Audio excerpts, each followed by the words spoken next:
At Parker's Kitchen, we go big, like our huge, crunchy, juicy, never frozen chicken tenders with an extra large serving of Parker's signature sauce. At Parker's Kitchen.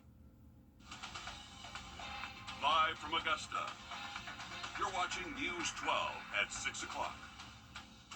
Well, storms continue tonight through the weekend. Good evening, and thanks for joining us. I'm Will Rio. And I'm Zaina Halliburton. We start with your first alert, Chief Meteorologist Riley Hale. And Riley, you're tracking those storms really closely for us. People have plans tonight, and there's so many events going on through the weekend. Where do things look right now? Well, guys, we just actually had a news afternoon and Sunday coming up. And we're on your side with a breaking traffic alert at 6 o'clock. The Columbia County Sheriff's Office is on the scene of an overturned RV with reported injuries on I-20. We're showing you a photo of that right now. This is near the Wheeler Road exit. The far left lane is blocked. This is westbound near mile marker 195. GDOT's 511 map shows the back of there in red. We don't know how severe the injuries are or what caused this crash. We're on your side as we work to learn those details. In the meantime, you should avoid that area. We'll let you know when that scene is clear. And we're on your side with a safety alert tonight. Recent cases of teachers arrested on child sexual abuse charges have some parents on high alert. A former Richmond County teacher was arrested last week, and this week an Aiken County teacher was arrested and put on administrative leave. Take a look here at your screen. The latest arrest was Aiken County teacher Michael Poda on Wednesday. He faces 5 counts of sexual exploitation of a minor in the 3rd degree. Aiken County investigators say they found inappropriate photos and a video of 10 to 14-year-old girls on his phone. Poda has been a band teacher at Schofield Middle School for the last 2 years and again is on administrative leave.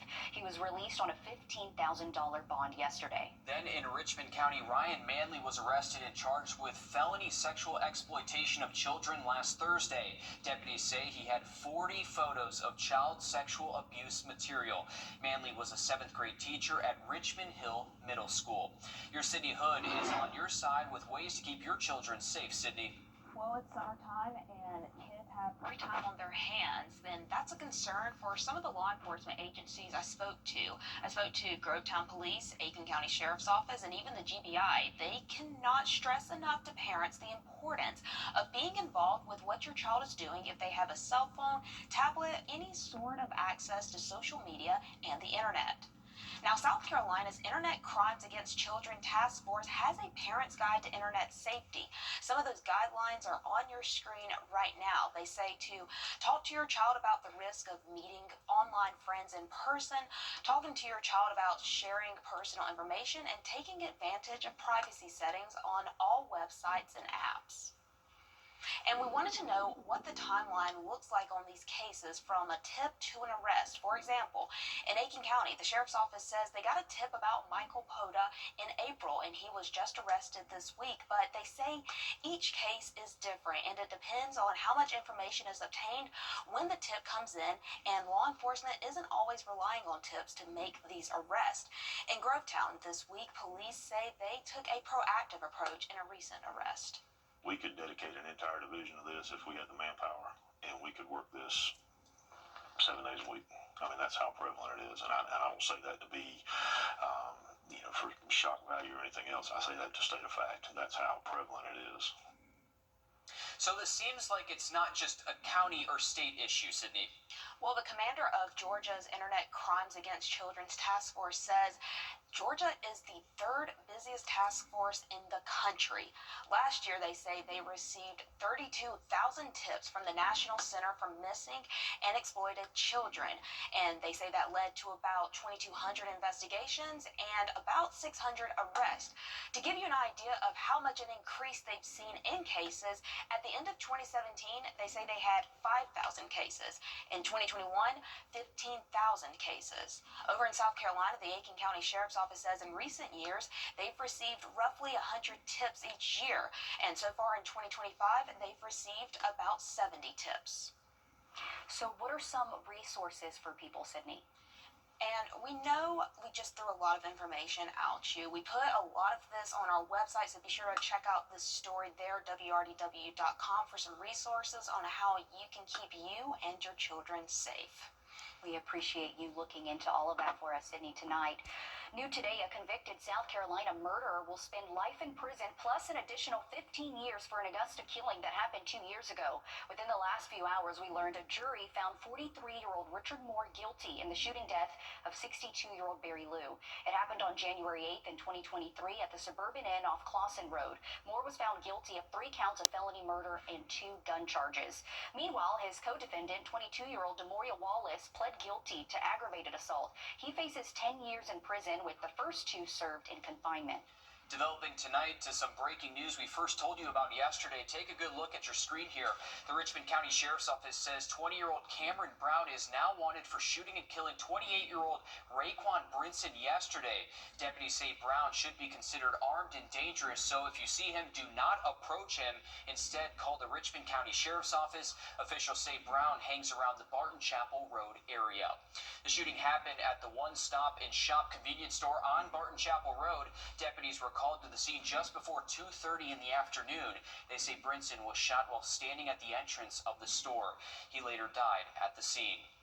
Well, the need for rural health care continues to grow in our area, and people are coming together to help tackle that need. Today, Augusta University nursing students provided health care to farm workers in Trenton, South Carolina. Your Sydney Palmer has more.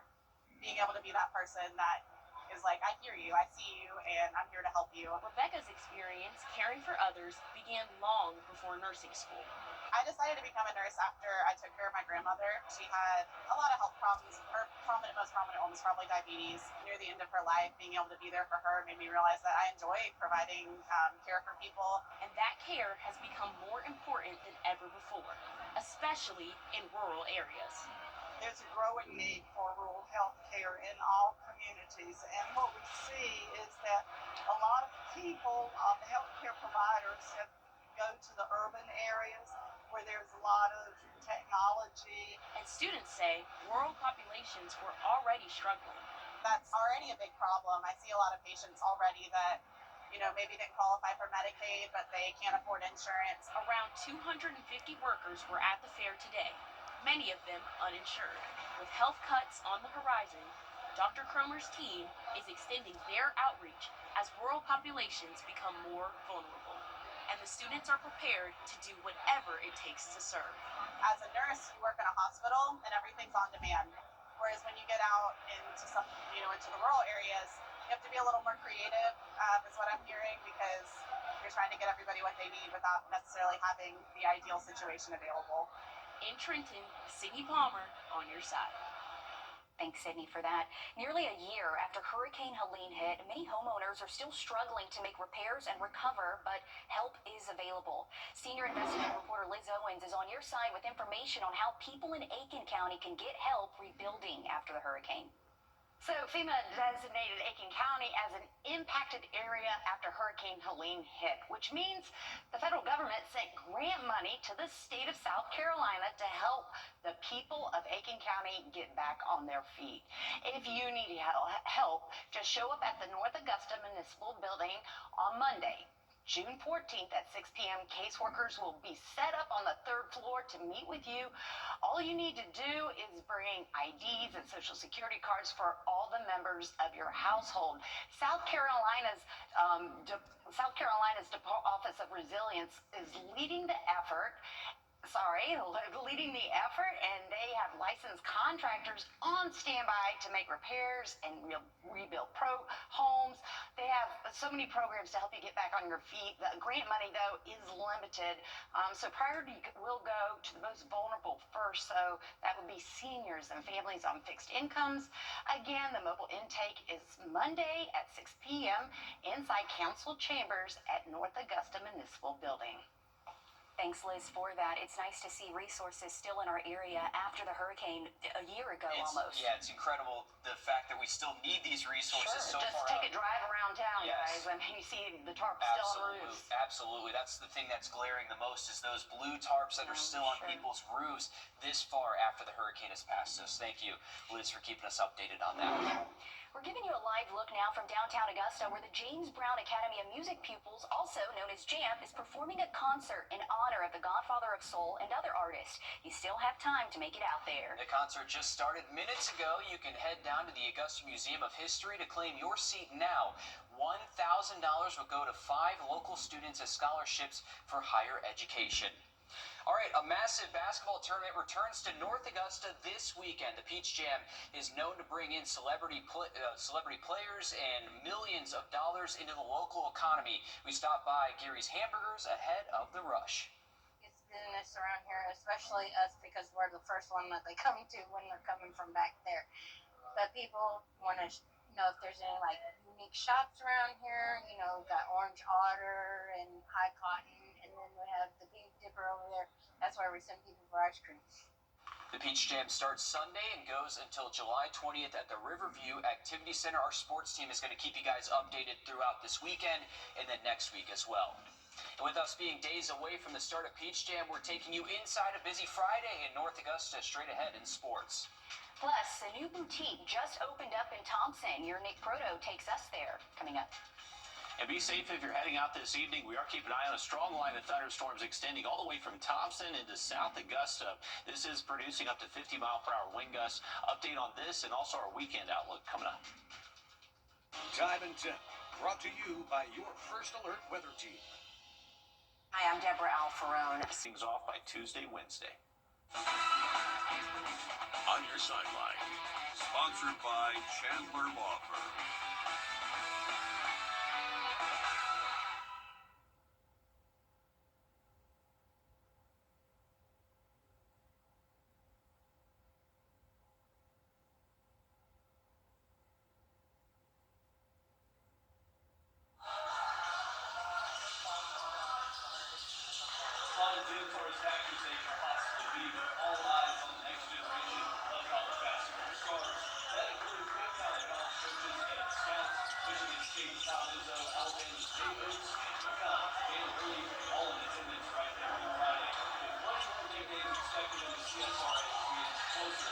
Hey, Joe, I'm going to hop in here. I think your mic's off right now. But happening tonight over in Atlanta, the HBCU Sweetman's Classic is roll the prompter for me. Star Weekend at Truist Park. 50 Division I HBCU players getting the opportunity to showcase their talent on the biggest stage. Ken Griffey Jr. working alongside some of the players, teaching them the importance of making the most of their opportunities on and off the baseball field. Take a listen. You know, not everybody can go to a Power 5 conference. Not everybody's family can afford, you know, $40,000, $50,000, $60,000 a year. You have to go play to be seen, and that's what we're trying to do, is get these kids who want to play and want to be big league ball players a chance, an opportunity to be seen. And not everybody's going to be a big league ball player, but you can still work in front office and around the game you love. And again, if you missed what Joe was saying earlier, we have Peach Jam starting up real soon next week in North Augusta. Big basketball tournament for us, helping out a lot of local businesses, Zena. They're already in town. It's such a fun opportunity if you can head out there and watch those kids. Pure talent. Still ahead, we visit a new boutique that just opened in Thompson. Your Nick Proto takes us inside after the break. First Alert Radar, powered by Jim Hudson Automotive Group. A car wreck can happen at Storm chances again by the middle of next week. Sounds good. Thanks, Riley. Business owners in Thompson are looking to breathe a little life into downtown. We told you about a new coffee shop there, and now your Nick Proto introduces us to Sugar and Spice, some Southern charms. A year and a half ago, Sarah Baltiger and her husband moved to Thompson and immediately fell in love with the town. We find this town very charming, so we just wanted to add a little bit more charm to it. That charm came in the form of Sugar and Spice Southern Charms. Baltiger has been a business owner for 7 years, but took a chance in November by opening up her first storefront. Because I'm used to going to where the crowds of people are, so I was a little intimidated at having an actual shop where you hope that people walk in your door. We were very worried about that. This is our first experience being in such a small little town. But people come from Thompson and beyond to check them out, including their specialty, custom engravings. We can laser engrave wood boards, we can do leather, patch hats, anything leather or wood. Sugar and Spice is one of 3 businesses in this building. When the coffee shop remodeled, Balziger saw a chance to add to her business. We closed for a week and decided at that point that we needed to expand so that we could offer boutique clothes. Now, business is booming for all 3, and Balziger is accomplishing her goal of bringing some more of that charm to Thompson. You can come in, you can sit, you can shop, you can get your nails, you can get your hair done. The people are wonderful here. We're all a big family. Reporting in Thompson, Nick Proto on your side.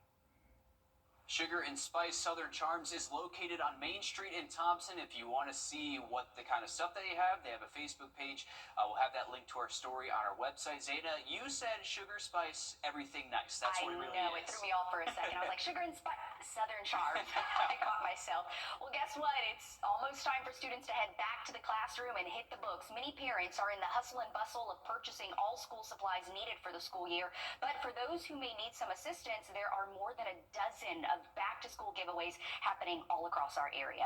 Take a look now at your screen for some happening this weekend. Now's a good time to pull out your phone, scan this code on your screen using your camera. It'll take you to a full list of events on our website. Coming up tomorrow in Aiken, you can pick up a free book bag for your child at the Success Team's annual back-to-school book bag drive. It'll be off Jefferson Davis Highway from 9 to noon. Then on Sunday in Augusta, you can pick up free school supplies at the Bernie Ward Community Center's back-to-school event. That'll be from 1 to 4. Again, we have a full list on WRDW.com. Thank you for that, Zayna. Taking a look at our 3-degree guarantee brought to you by Tub Doctor. Our forecast 93, actual high 91, $50 more heading towards Camp Lakeside. Another quick look at that strong storm near Augusta after the break.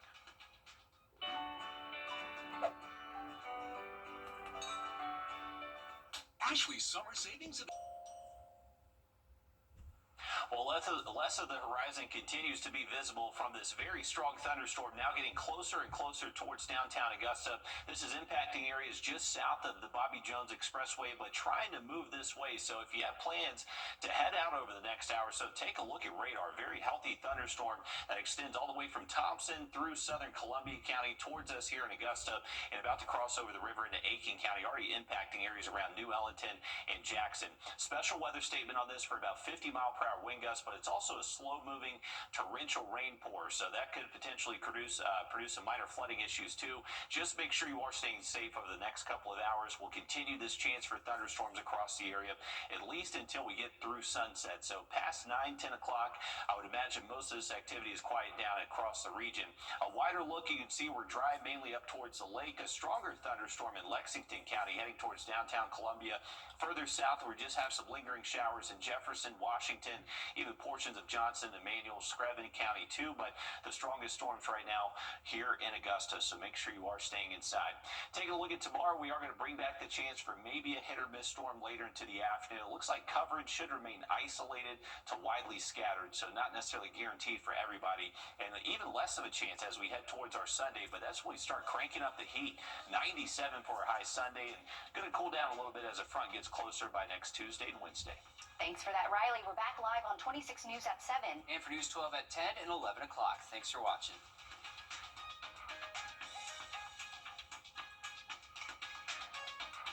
America, this is what you